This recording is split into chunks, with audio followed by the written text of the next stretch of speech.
I'm Fred. This is Gino. This is Yen joining us online. And our next segment, we're going to talk about. We're going to pick 6 games out of the first NFL week, which is really exciting. We're going to pick who we think are going to win out of those contests, and then we're also going to give our must starts in terms of fantasy production for that out of those games. So we'll start with week 1, which are the reigning Super Bowl champs, which is the Chiefs versus the Ravens. For me, at home, I can't go past it. It's got to be the Chiefs. Yeah, Chiefs for me. The Ravens seem to have a hard time against them, and being at Kansas, it's going to be the Chiefs for me. I think it's easily going to be the Chiefs. I mean, the Chiefs have beaten them the last 4 or 5 times as well. There was one close one back in 2021 where it was like a 1-point game. But more often than not, the Chiefs have pretty much dominated and controlled the Ravens. So I think the Chiefs are going to win, and they're going to win quite comfortably. Yeah. I don't think it even matters where the Chiefs play the Ravens. The Chiefs went into the bank, M&T Bank last year during the playoffs, and just outsmarted them, outplayed them to a T. So, yeah, I'm with you, Yen. I think they'll win comfortably at home. But they didn't win last year, right? They actually got done by Detroit in week 1 last year. So I was going to say they did too. Yeah, they did. The 21-20 game. They did. Yeah. So this is a different Chiefs now this year with their additions. Marquise Brown, even though he's going to miss week 1, so he's out of the question. But they do get another speedy wide receiver in Worthy, who's meant to be the next Tyreek Hill. But if you look at the losses that the Baltimore Ravens have got, they lost Patrick Queen, they lost their 2 guards in Kevin Zeitler and John Simpson, and also Jadeveon Clowney is not there either anymore.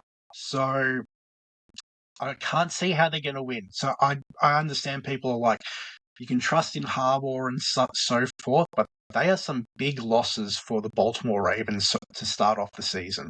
Yeah, their defense too, Yen, last year, like they signed Matabuke in the offseason, which was a massive extension for him.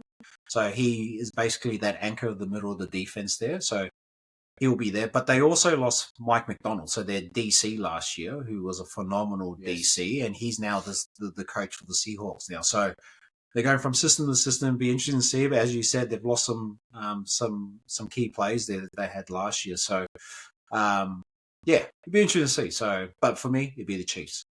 You must start out of both the Chiefs and the Ravens if you're looking for a fantasy start this week. You go first, Gino. You pick. No brainer. I think it's Patrick Mahomes. Really. Like you said, he's basically got the next version of Tyreek Hill, or version 2.0 in Xavier Worthy, along with Rashee Rice, who finished like a steam train last year, and obviously old reliable, if you could call him that. Maybe some Cowboys fans won't like that term, but old reliable Travis Kelce there as well. Patrick Mahomes has got weapons, more weapons, we'll say, than the last couple of years, so I think he's the must-start. Can I be contrarian and just be like who I think should be a considerable sit this week? Yep, go for it. Lamar Jackson should be considered as a sit this week. Just MVP. Hear me out, right? I know he's the MVP. I'm hearing. I thought it should have been Josh Allen or McCaffrey, but that's another story altogether. But listen to his numbers against the Kansas City Chiefs. So we're going to go from 2018. So 13 for 24, 2 touchdowns. That was his best game. He had a passer rating of 100. Then he went 22 for 43, passer rating of 70. They lost that game. Then he went 15 for 28, 1 touchdown. Getting sacked plenty in that time, passer rating of 73. Then he went 18 for 26. And if you're looking at the previous, AFC Championship game, he threw for 1 touchdown and 1 interception. So I don't understand how you could start Lamar Jackson this week. If you've got a backup cover, I would consider it your backup. If he's the early one you picked early and he's your only quarterback, go for it. but don't expect a big score this week against the Chiefs, who led the league, or they were second in the league for fewest yards allowed as well. It's a fair call, and there's some nice evidence to back that up, actually. So, listeners, sit Lamar, the MVP. Week 1. Hey, Whoa. You probably drafted him in like the 5th, 6th round, but who cares? Sit him. I'm saying if you've got backup, consider a backup. Like if you ended up picking Dak or let's say Jordan Love, I would consider them this week ahead of Lamar. He hasn't really performed that well against the Chiefs, and he wasn't great last year in the playoffs either against the Chiefs. So I don't understand the fanfare personally, but if you've got coverage this week, I would consider sitting him this week. Fair enough. Who are you starting? Wow. Well, Kelce, because it's Kelce. But I think the Ravens, they're banged up on defense. So I don't know if Kyle Hamilton is actually going to be available for week 1. Usually you have a safety on Kelce. With Patrick Quinn gone, I can't remember who's the other linebacker, but I know Roquan Smith is there. So Roquan Smith will be there. But, if it's Kelce, I don't think you can not start Kelce. I don't think you'd stream a tight end, only because Yen said you would stream a quarterback in your week 1 if you had Lamar Jackson there. So, for me, it'd be Kelce. Nice. And if Hamilton's not playing, start Worthy, if that's the case. Yeah, well, that back end would be challenged. I mean, if Xavier Worthy is this stretch the field guy and Hamilton's not there, he'll stretch the field and it'll just open up the intermediate underneath stuff for Kelce. So I think Kelce will feast this week. All right, so we'll go to our next game, and this is in Brazil, right? So this game's in Brazil. It's on a Saturday, which is quite odd this time of the year, especially for Australian viewers, because we usually see our games on a Friday and a Monday morning. So this Saturday, we are going to see the Packers and Eagles. Yen, I'll start us off with you. Who are you winning? Who's winning? Who's getting the chocolates? Oh, that's a tough one. This is literally a 50-50 game. Look, I'm just going to go based on last year's form. I'm picking the Packers. Again, we'll see what the Eagles can do without Jason Kelce in the line. You hear a lot of dissension and disharmony happening between Jalen Hurts and Sirianni as well. Has that been patched up over the offseason also? I mean, I know they got Saquon Barkley. They drafted in their secondary, so that should all be fixed up and so forth as well. But I can't deny what I saw in the last half of the season with the Packers and that young team. So I'm going to go the Packers, probably like a field goal. Yeah, I'm going to go Packers too. I want to see more of the Philly team united because their the back end of last season and that slump they had was just putrid. So they won their first 11 games, right? And then something like that, first 10, and then just went capitulated. Absolute trash. So yeah, I'm going to go Packers too. Yeah, consensus here. I'm going Packers as well. I think you made a good point there. The Eagles went into the off-season. After the start they had, they went into the off-season as losers. I don't think they'll have a fast start this time around. I think the Packers will get them. I think the Packers were riding on a high going into the playoffs, coming into this season as well. I think Jordan Love is going to ascend to another level. I said it last year, although we didn't have this podcast last year. I said last year, I think Jordan Love is going to be phenomenal this year. I think the Packers have a history of developing quarterbacks. This is their third quarterback in the last 20 years. If you think about it like that, they've gone from Brett Favre to Aaron Rodgers to now Jordan Love. I think that just speaks volumes of how the Packers view their quarterbacks. They're calculated when they obtain their quarterbacks. They know how to develop them. He's been in the system since 2020. Aaron Rodgers has been out of the system since 2022, so last year. So Jordan Love starting last year. He had a great year. I think he'll have a better year. He'd be up there for MVP if he doesn't For me, right? And that's probably a cold take, and that's probably an outsider. But for me, I think the Packers will have it in the back. I was about to say, I reckon he's a dark horse for MVP this year. But is he really a dark horse? He was phenomenal last year. This is coming from me, and I bagged him when the Packers picked him. Like, he was not that good on tape out of college, and his statistics were not great. But you were right last year, as you said it. He's become a star. He is a star. So, Yeah, I think I've just got faith in the Packers organization, and I can understand why people were hesitant on Jordan Love being picked in the first round all those years ago when Aaron Rodgers was coming off an MVP season. He actually won an MVP while Jordan Love was there, so I can understand the concern for Jordan Love, but I think it's at the betterment. It's been a good situation for him to actually learn behind the best, and even though the Packers only can show 2 Super Bowls for it, it's more than what any other team can show for. So I think, in my opinion, I think Jordan Love is going to be head and shoulders above what he did last year. I'll start.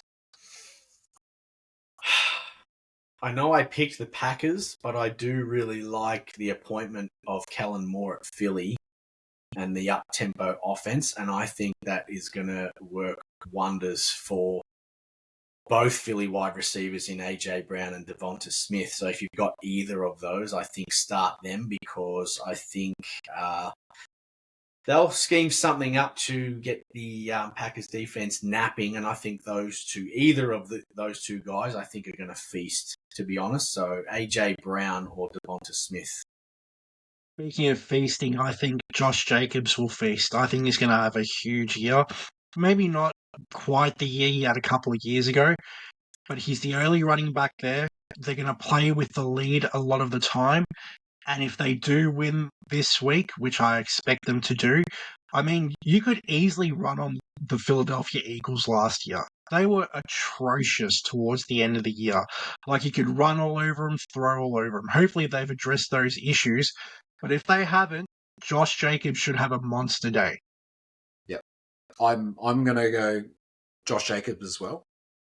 Only because of what they have at quarterback, only because of what they have in their system too. When Josh Jacobs had that monster year 2 years ago, was when they had Devontae Adams there. So they had Devontae Adams there, and in my opinion, Devontae Adams stretches the field, which create a lot of boxes.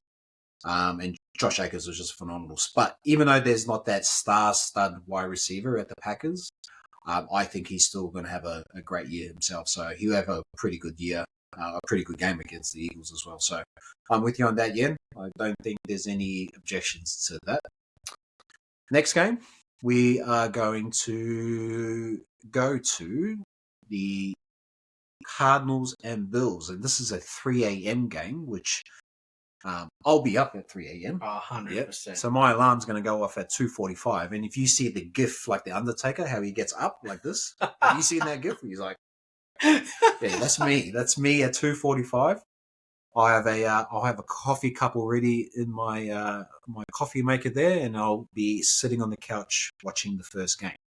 But it won't be the Cardinals or Bills. Okay, so the Cardinals or Bills. I'll start with you, Gino. I'm just going to say, like, you guys can do that. I'll mute the chat and I'll wake up at 6:30 and watch the games from there. I'm not listening to that at 3 o'clock in the morning. Well, look. I won't say who your team is, right? I won't say who your team is, but you have the benefit of watching games that start at 5, 6, and then it goes to 8 o'clock, right? So that's a really good time to. So you do have that benefit with my team and your team. We 3 8. So, but there's nothing better than hearing the first week Red Zone song at 3 o'clock in the morning. Absolutely freezing in Melbourne, Victoria. Probably rain and the shocking winds that we've had this week in weather, but there's nothing better. Yeah, put it this way: if you're a first-time listener here, we've had some shocking wind over the last week. Gale force winds, and the trees are just flying everywhere. I can guarantee you right now, 3 a.m. Monday morning next week, if a tree comes through my house, I'm still watching that game. I'm still on the job. Okay? Okay? That's the insurance company. They're getting a call while I'm watching the game. Okay. Cardinals Bills. Oh, I mean, it's a pretty easy pick for me. Even though the Cardinals have the new shiny weapon in Marvin Harrison Jr., they've got Trey McBride. I still think the Bills at Buffalo will get the job done. So you don't think with the losses of Stephon Diggs, Jordan Poyer, Micah Hyde, etc., it's not going to be No. a big issue for them? Really? No, because the Cardinals' defense is just as bad, if not worse. Their defense is disgusting. Yeah, but so you think Stephon Diggs isn't going to be that big of a loss on the offense?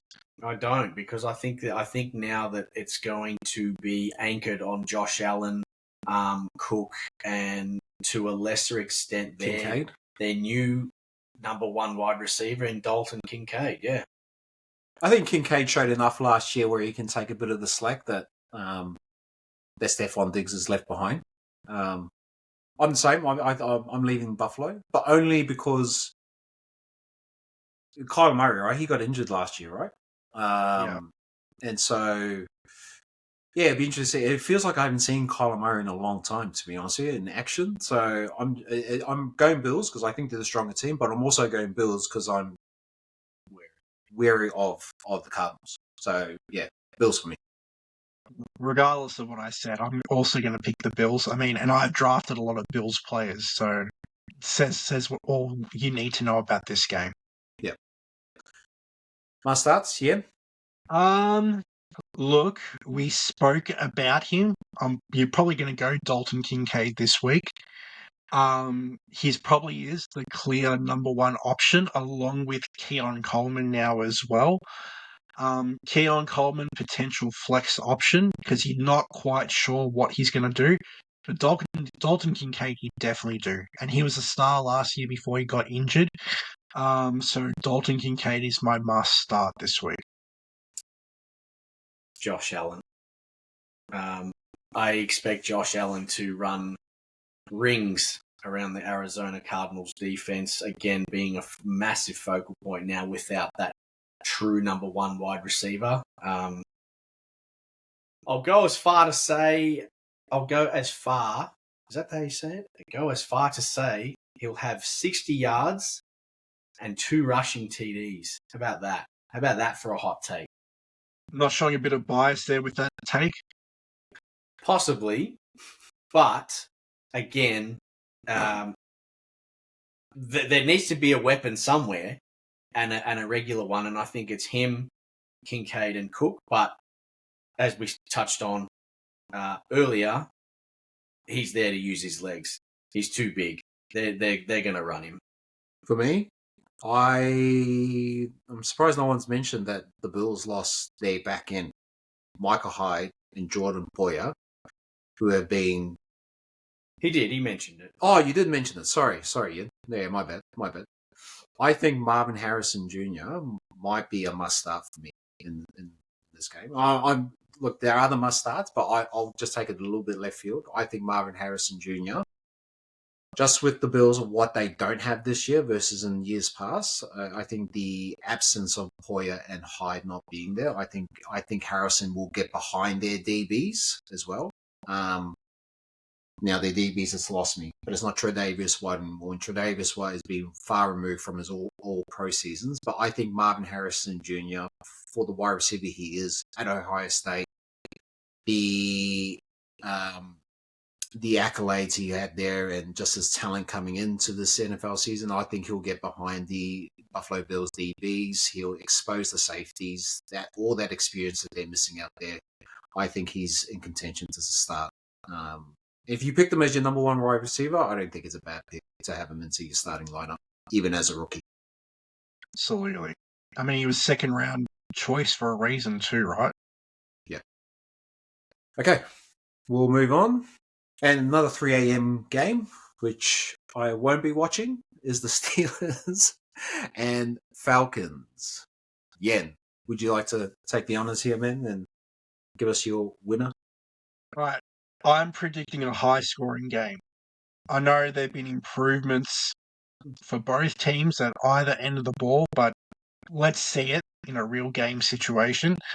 I think it's going to be a high-scoring game. I think Atlanta is going to pip the Steelers, and I am predicting it's going to come at the cost of a Russell Wilson mistake as well.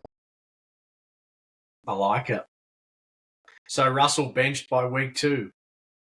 3 or 4, I'll give him that. I don't understand the Steelers. They created themselves a quarterback controversy in the off-season. At some point, they're going to have to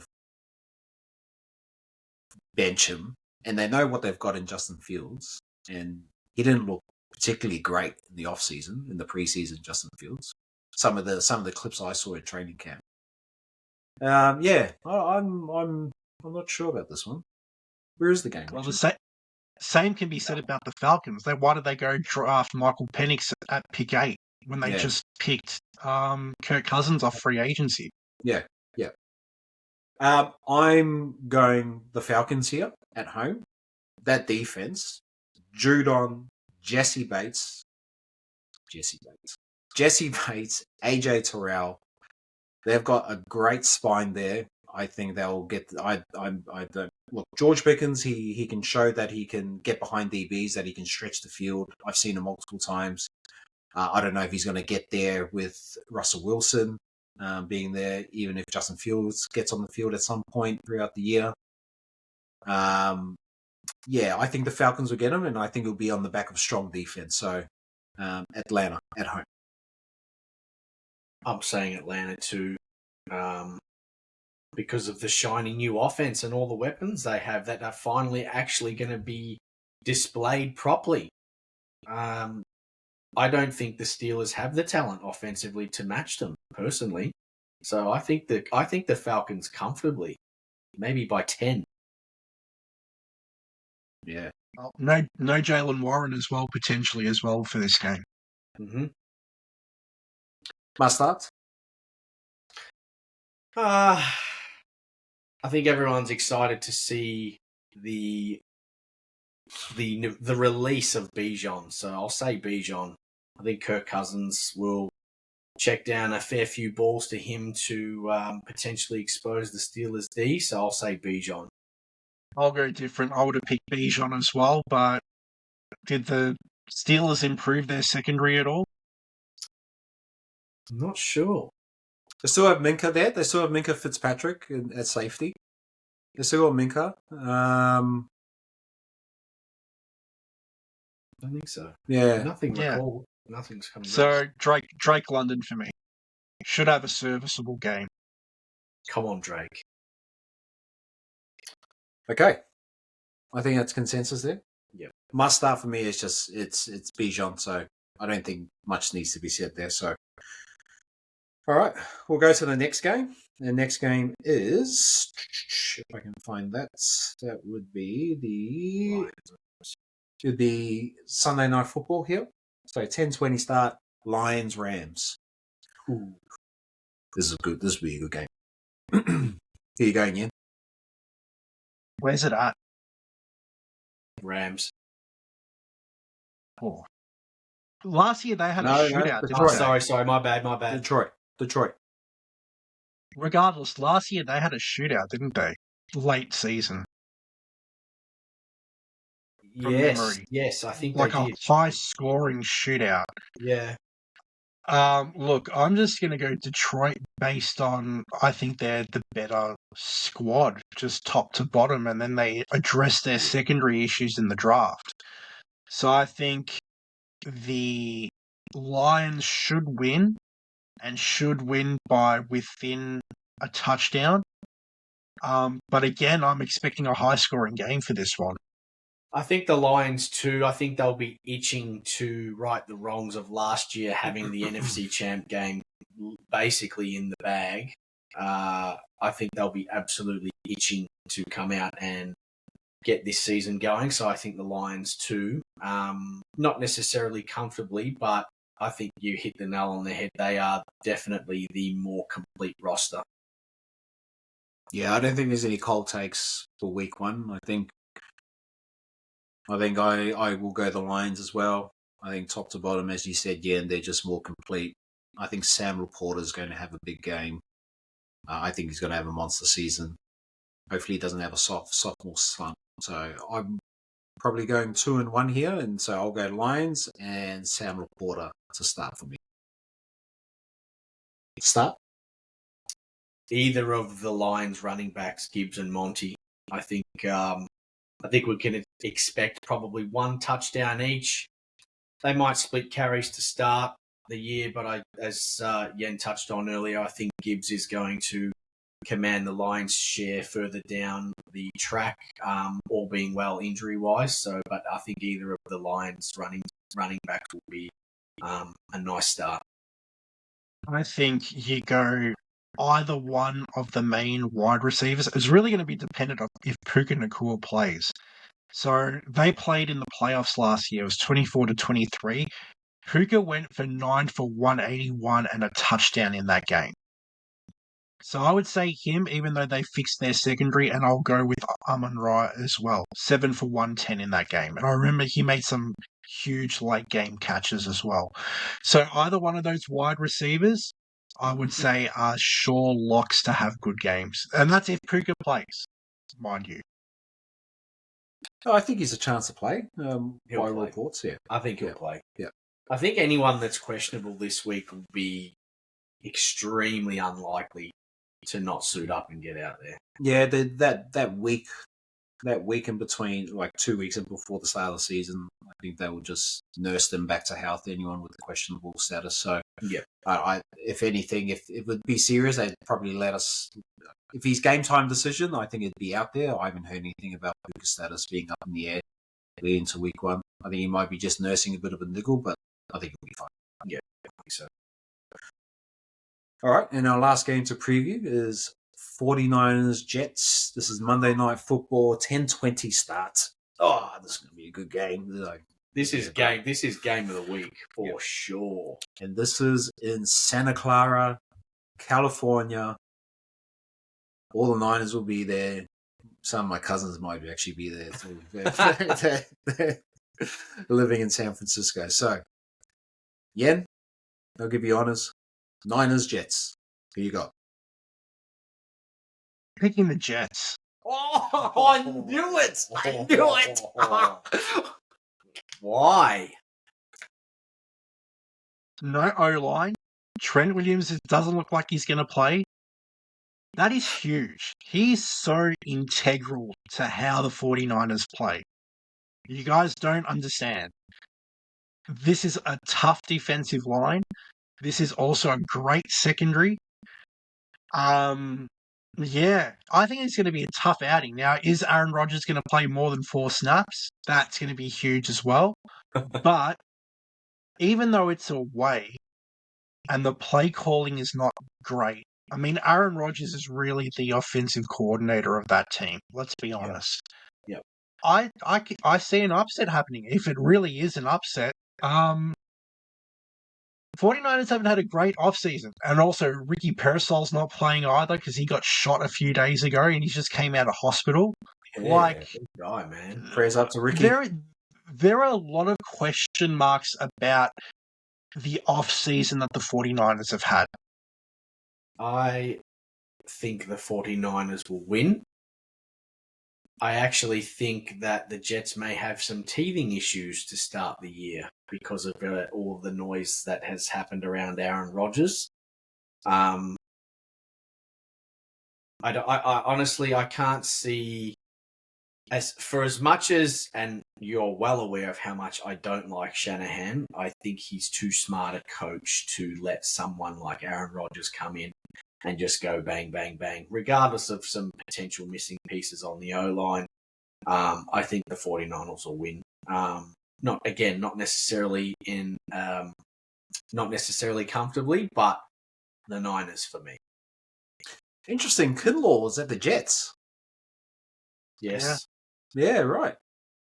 Was he traded? Wasn't that good? Yeah, right. He was a 3rd round pick, if my memory. So he was quite a high round.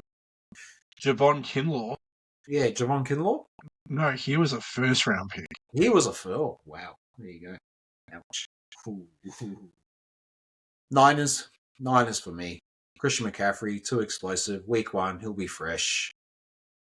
Debo, Ayuk, he's got his like just the weapons. Like you can't cover them all. You just can't. Purdy, who'll have a solid game. He'll be a game manager. I just can't see it. Even on the defensive side of the Niners, I think Bosa lining up on that right side of the Jets line, I think he'll feast. He'll get his bag. Yeah. I don't see. I do see a path where the Jets win, but it's got to be a shootout. Niners for me. Pretty convincing. I guess the positive for the 49ers is that your cousin should be back for us as well in Hufanga, so that should be a handy addition. He was missing huge last year in the secondary. If he was playing at safety last year, maybe a different story. I'm excited to see him back. He was a first-team All-Pro 2 seasons ago, yeah? He's not a slouch, so that could help. Look, I still think the Jets might pinch it. Might have the opposite to last year. Different type of fairy tale. Who knows? Who are you starting? Garrett Wilson. Only based on the secondary. I mean, 49ers drafted in their secondary. We'll see how it pans out. It was in the 3rd round, I believe. But the secondary is not great. And if you look at what happened in the Super Bowl as well, if Garrett Wilson is meant to be that guy, he should have a decent game in this one. That's who I was going to pick too. Yeah, the 49ers secondary has always been a little bit suspect. But since you've picked him, really you can choose any of the 49ers. But I'll go Breece Hall. If Breece Hall is going to be as good as he is supposed to be, he will still run well against this stout D. So I'll go Breece Hall. Not against that defense. Not with Fred Warner in the middle lining up. I don't know. Breece Hall, I think he'll have some production there. I just don't know if he's going to command that first round pick production in week 1 against the Niners defense. He might not, but the thing I'm going with is PPR. He had 70 catches last year, or 60-something catches last year. And we know Aaron Rodgers likes to check the ball down. And if he's feeling a little bit proppy, that's exactly what he's going to do. He's going to look for Breece, I think. I reckon an honourable mention in terms of a game, and I'm going a bit out of the park here, but I think Bears-Titans would be a good game, only because of the presence of Caleb Williams, so number 1 overall pick. There are also their other first-round pick in Rome Odunze, DJ Moore, Keenan Allen, the running back who loses me at the Bears. Swift. DeAndre Swift. So those names alone, when you think about it, and particularly their first-round draft status with Williams and Odunze there, might actually pose some problems for Titans. And the Titans actually loaded up on defense too on that side in the offseason as well. So it'll be interesting to see where that game goes. So I'm actually really bullish on the Titans this year. Really? Yeah, a little bit. Only because I'm familiar with, this certain coach who came from the AFC North, which is Brian Callahan. He's known to be a bit of a quarterback whisperer, and I think he might take Will Levis to another level. I'm not saying it's going to be that elite level, but he might take him up a notch. So, a little bullish, and can't quantify it because I'm kind of like having that similar feeling with Jordan Love with the Packers last year as well. So I think they'll have the system in place at the Titans there. So they might have a bit of some competition in the AFC South. So particularly with the rise of the Houston Texans. So I'll be looking out for that game, especially. So yeah. I will say, I think they're going to be a dumpster fire, especially with the running back situation, Tajay Spears, and who do they pick up in the offseason as well? Pollard will be their number 1. They've paid him like a number 1 running back. Pollard will be their number 1. Yeah, they paid him $21 million over 3 years. So that's running. That's starting running back money. And so Tajay Spears will be number 2, but Pollard will be their number 1. So, yeah. Having said that, they are going to be a more pass-heavy team, I think, now, the Titans. They're going to air it out. Don't be surprised if you see Levis throwing the ball 40 to 50 times a game. They don't have Henry anymore, which was their number one guy pretty much every week. So I think if Callahan is, as you say he is, a QB whisperer type, Levis could be a sneaky to play pretty well this year, but I'm with Yen. I don't think they're going to win too many games, to be honest. I think it's more a wait and see, but I could see that you too. never know. I could see that too. I could see where they don't win many games, but I can see a path where they can actually knock off a few teams this year. So, yeah, it's one to watch. Any closing thoughts? No, be interesting to see what the rookie quarterbacks do. So Jayden Daniels and Caleb Williams. Caleb Williams hasn't had a great off-season. Jayden Daniels, on the other hand, has had a super off-season. Yeah, looks great. So let's see what he does in real game time. We'll be really excited to see. Apparently he's got issues with sliding. So hopefully he learns quickly, because the last time the Commanders drafted a quarterback and he had sliding issues, that quarterback's knee ended up into the next city and he didn't play another game again. So just hopefully he learns quickly. And I think you're referring to Alex Smith, is that right? Yeah. Sure, let's go with Alex Smith, but no, Well, RG3. RG3. Oh, RG3, right. That field, that field in Washington is an absolute graveyard for quarterbacks. It is a graveyard for quarterbacks. Joe Theismann, I'm going back, way back. Joe Theismann absolutely had his leg decapitated on that field. I've seen, and then during my time watching the NFL, Alex Smith, RG3, Joe Burrow had an ACL tear. He went down on that field as well. So yeah, geez, that was. Fingers crossed that's not the case. Yeah. Joe Burrow gets injured with the wind changing, so that's not anything unusual anyway. He wouldn't be that good in Melbourne right now. Wouldn't be good here right now. No, he'd be screwed if he played for like the Melbourne Jets or something. He'd be injured non-stop. We're going to do a quick fire who would you rather segment. So quarterback. Hurts or Jackson? Hurts. You've heard what I said about Jackson before, so Hurts all day. And just to clarify, this is for week 1. Running back, Reese or Bijan? This week, Bijan. Easy. 100% Bijan. Wide receiver, Nakua or Wilson? Garrett, that is, not Russell. Just in case you're wondering. Garrett Wilson. If he plays, I'm picking Nakua this week.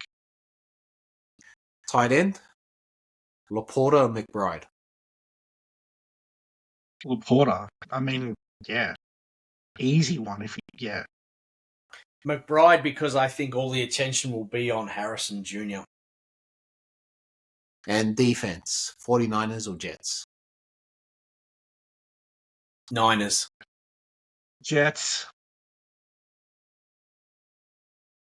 Sorry, 49ers or Ravens? Let's start that again. Niners. Niners. This week, Niners. Yeah. Not against the Chiefs. Too hard. All right. Awesome.